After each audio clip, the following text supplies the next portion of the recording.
If you're a real estate agent earning $200,000 a year and you want to grow your passive income, this show is for you.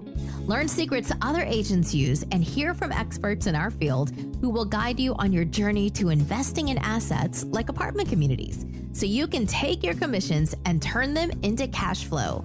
Here's your host, Randal. Let's dive in.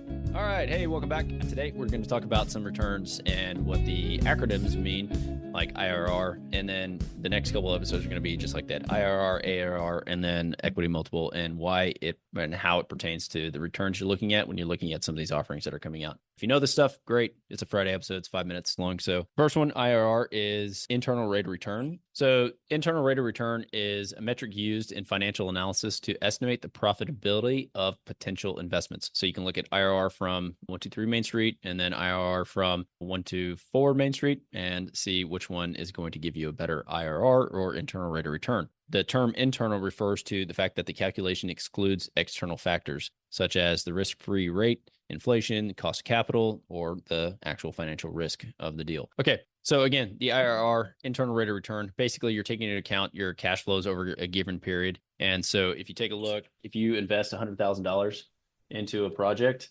and month zero, and then you get a series of cash flows that are coming in, so you're getting $1,000 in 1, 2, 3, and then you exit. So it takes into account all your cash flows over this given period of time, and it takes into account the time value of money. So a straight like ROI on a deal doesn't actually take into account the time value of money, and the IRR does. And so the reason IRR is a good metric to look at is because you can quickly compare it to another property with a similar profile or exit return timeline, right? So if I put $100,000 into property 1 today, what is the IRR on that in year 5? Compared to the IRR on property 2, if I put the same amount of money into it in year 5, what does that look like? It's not the only metric. It's definitely not the only thing you should look at when you're looking at some of these deals, because a deal may have a high IRR because you're exiting in 2 years compared to the actual dollars returned in a deal. And so you need to take multiple things into account. And that's why we're going to talk about average annual return and the equity multiple as well. So we'll talk about that in the next episode. If you have questions about the IRR, there's a ton of information online. You can go on. Investopedia has a ton of stuff on it as well. There's a lot of reasons why you should not be using IRR. So like I'm on one right here. It says the disadvantage of the internal rate of return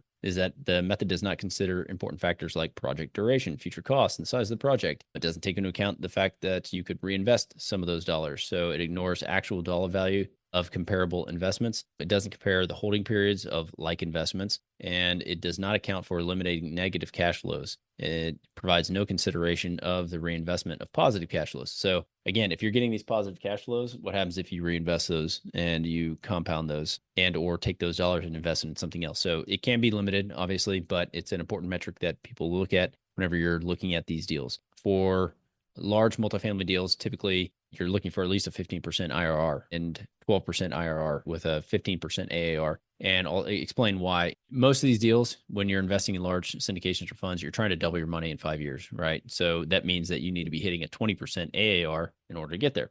That is what we'll talk about on the next episode. So until then, if you have any questions, drop me a line, podcast at Agents Building Cashflow. You'll get me there, and catch you guys on the next episode. Did you know that 80% of the agents we speak with got into real estate in order to gain passive income so they could obtain financial freedom and become work optional?